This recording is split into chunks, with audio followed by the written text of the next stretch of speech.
Hey everyone, it's Patty from Art Out of Anything. And today I have something a little special for you. It's an art project that you can do with your kids, you can do on your own, or better yet, if you're a teacher, it's a really good serves as kind of a professional development, quick little workshop to show you a project that you can do that combines literacy and art. And it also combines social studies because we're going to be talking about family histories. And that, of course, encompasses culture and traditions and lots of other things. So it's a really nice project. What we're going to be making is basically a book. But just to give you some very, very quick background before we start doing that, we're going to go way back in the Wayback Time Machine. The late 90s and early 2000s, I used to do birthday parties. And I also, after that, I used to work at AC Moore.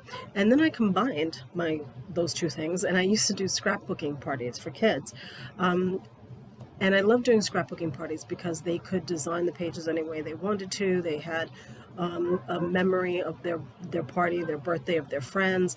We used to take Polaroid pictures of the kids at the party so they could put them on their scrapbook pages. It was a lot of fun. And I discovered some really great techniques and materials to use that I then use for my mixed media, for my personal work. So a lot of times that happens. You start out one way and you end up figuring out so many other different ways of using materials. So what I did was I wanted to preserve some of the stories about my abuela, my grandmother. I have a very interesting family history of a lot of very strong women, and I love telling their stories. I tell them in my personal artwork. I do workshops where we also use culture to connect people together and to show how there are more similarities than there are differences between us many times, especially in the way in our cultures and our traditions. So I made an accordion book. Now, for those of you that know, an accordion book is usually a book that's just folded and can be folded out, but it's all connected. But this accordion book is not. This accordion book is actually, it's connected, but it's connected by using ribbon. And the nice thing about it is that you can fold it any way you like so that any page becomes the front or the back. It can also stand up, and you'll have to take my word for it right now. Here we go. So it can also stand up, which is really cool because it can be a piece of artwork that you can display in your home or in your classroom or anywhere else. It also, especially for kids, it really makes them think outside the box. It makes them think like books. How many ways can a book look like? How many, is this a book? Yeah, it's a book. It has a front cover, a back cover. It has writing. It has pictures. So the idea of what a book should be can really change with what you want it to say, right? So here I have, this is a picture of my abuela, Luisa, when she was very young. And I've done some journaling in there. I've written stories about her that I remember. I've written information about her. This is one of my favorite pictures of her at the beach because when she went, well, that's not, I'm showing it to you. There we go. When she went to the beach, she would wear a dress and shoes. No open-toed shoes, no slingbacks, no sandals, closed shoes, full dress at the beach. I think this was at Atlantic City. So she was really interesting and a lot of fun. So that's my book, and I'm going to show you how to make your own. Now, I love scrapbooking paper. That's my favorite thing about scrapbooking is all the paper. I've had these scrapbooking papers for about 10 years. I mean, I had them for a really long time. I used to work at AC Moore, and it was fantastic, and I would, buy lots of materials that I'm still using right now. So the great thing about this scrapbook paper, and you don't have to get it, you can use like newspaper or magazines, you can make your own designs on paper if you want. The nice thing about the scrapbook paper is that you can cut it, you can make it into any kind of shape you want. You can cut out all of these really pretty decorative pieces. Most of them are themed, so if there's a particular theme that you want to use, you can do that too. But the best thing I love about it is that they're 12 by 12, which is a great size, and I can use the back and the front covers that are kind of like light cardstock as the foundations for my book. So, and you know me, work with what you have. I use everything. So what I did was I took the cover, the back of one of those pads, and I folded it into fours, and then I cut it. So I got 4 pretty much equal squares, right? And these are going to be my pages, my cover, my back cover, and my pages of my book. So I'm going to just do 2 pages for the sake of time and show you how we get started and how we can make it. Okay, so I'm going to swing this down, and here we go. So here I have my 2 squares, and again, you can make 3 squares, 4 squares, whatever you like. And for kids, I like limiting the size, because this way they don't get overwhelmed by having a huge blank space that they have to fill with something. And of course, this part of the project can be done before you talk about familial history and finding a story about your family that you want to preserve, or you can do it after. Sometimes I like doing it after better, because now you already have the story, you've done all of the literacy work, you've done all of the interviewing of family members, and things like that. And all of this will be on at artoutofanything.com, explaining, and with also some resources for writing prompts and interview prompts and things like that. But once you've already done that, it kind of gives you an idea of what you want to put on the pages. So, all right, so we need to build our foundation first. So just like a book has a spine, our spine is going to be these strips of paper. I used ribbon in my book, but if you don't have ribbon, you can cut up an old piece of clothing or pillowcase into ribbons, or you can just use another piece of paper and cut it into a ribbon. So what I'm going to do is I'm just going to glue this down, because this is what's going to hold my book together. Actually, I'm not even going to glue it down. Why did I do that? I'm going to tape it down. Really simple, really fancy, because this part is not what people are going to see, right? This is going to be underneath all your beautiful pages, and you want something that's going to stay put. I am going to put 3 pieces here, and it doesn't matter. You can put it, if you have a design on it, you can put the design on the outside, you can put the design on the inside, whatever you like. It's really up to you. You're designing your own book. When I left art school, when I graduated from art school, I actually went to work at a publishing company for a couple of years. And it was really amazing to learn all about the publishing process. Of course, now it's totally different. But back then, you had, you still have signatures and stuff, but it's all done digitally. Back then, people were doing this by hand, right? Binding books, gluing the covers on and the pages and everything. So now I have the beginning of my book. There's my spine, as you can see it, and it moves nicely. So now I am going to choose paper to start gluing onto my squares. And as you can see, sometimes they're not all the same. One thing I forgot to say was I usually save one of these as a template so that I can then cut paper from it, so that I know it's exactly the same size, or it should be exactly the same size as the ones I'm using. Obviously, I was a little off. That's okay. So that's part of the charm of all of this. So now I'm going to start gluing on my decorative paper to my pages, and this is going to go on both sides, right? So you can have different paper. You can have a piece of solid color paper also, anything with any kind of design. Obviously, you're going to have to be careful, because if you're going to put words on there, you're going to write, which of course you want to, you're going to need to be able to see the writing so that it reads well, but also you want a nice design too.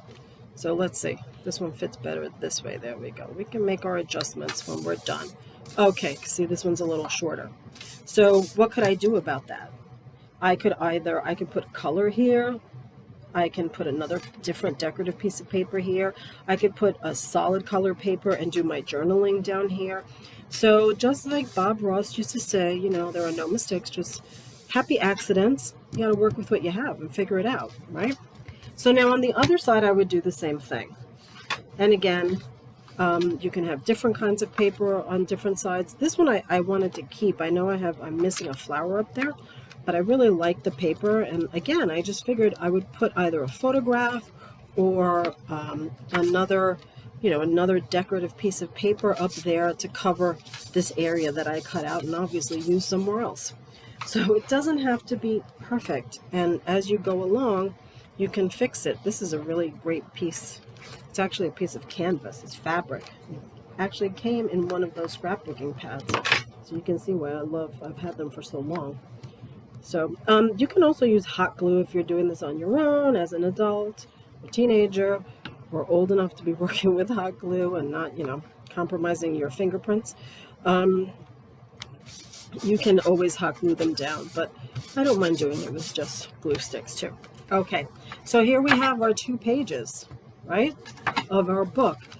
So now comes the fun part, because now you can print out pictures that you have. You can make copies of pictures that you have. If you want to use the actual pictures, you can do that, and you can do your journaling right on these pages, so that when you're done, you have a book that's all yours. And it stands up too. Let me show you. There we go. See? So you can leave it out so everybody can see it, and you can display it.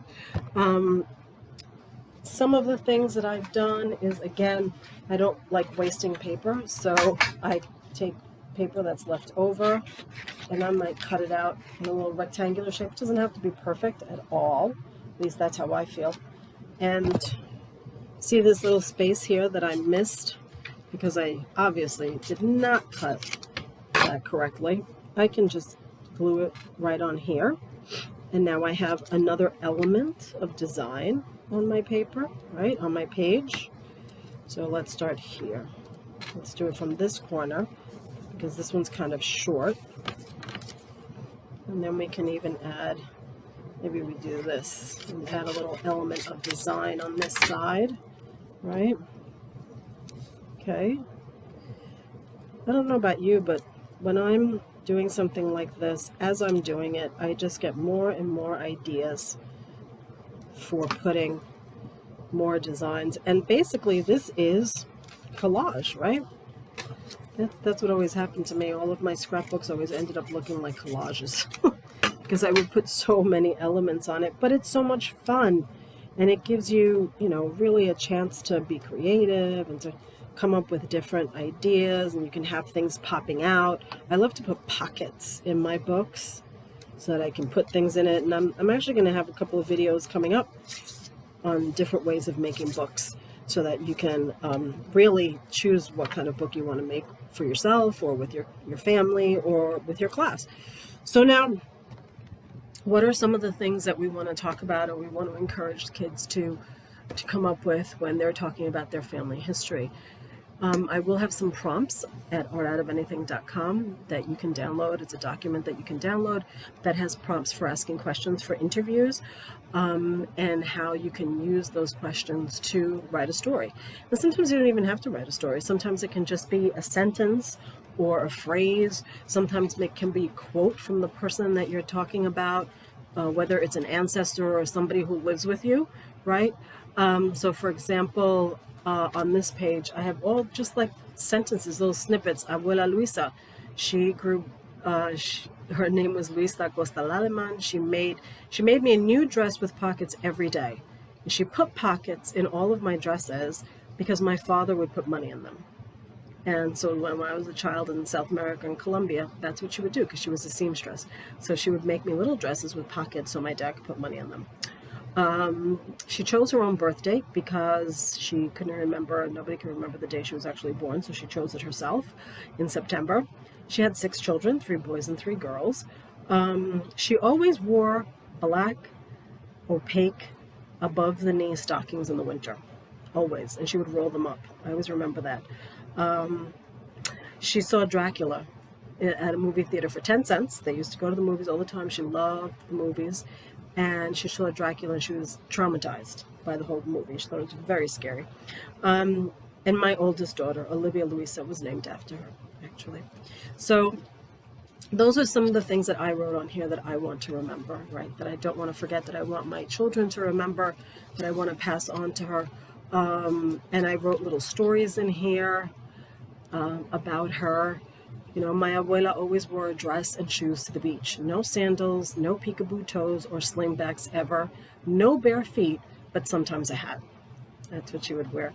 So as you can see, it doesn't always have to be an interview. It can just be people's memories of people that you might not have met in your family or that you don't get to see very often. And right now it's even better because we are kind of, we don't get to see our family as often as we want to. So it's a great way to keep everybody together. And it's a great keepsake to have for everybody, anybody, whatever age you are, to do that. So be sure to visit artoutofanything.com for resources and prompts, writing prompts and interview prompts that you can use for your classes. If you'd like to have a professional development workshop that's a little more detailed than today's was, you can always contact me at eljaiekart@gmail.com, ELJAIEK or through my social media. We also have a YouTube channel, Art Out of Anything. Please be sure to follow us on that and subscribe, and this way you'll see all the videos as soon as they come out. I hope you guys are staying healthy and happy, and I hope you get a chance to make some books. And I'll be back later this week with another kind of book that you can make. Thank you so much for watching. Bye.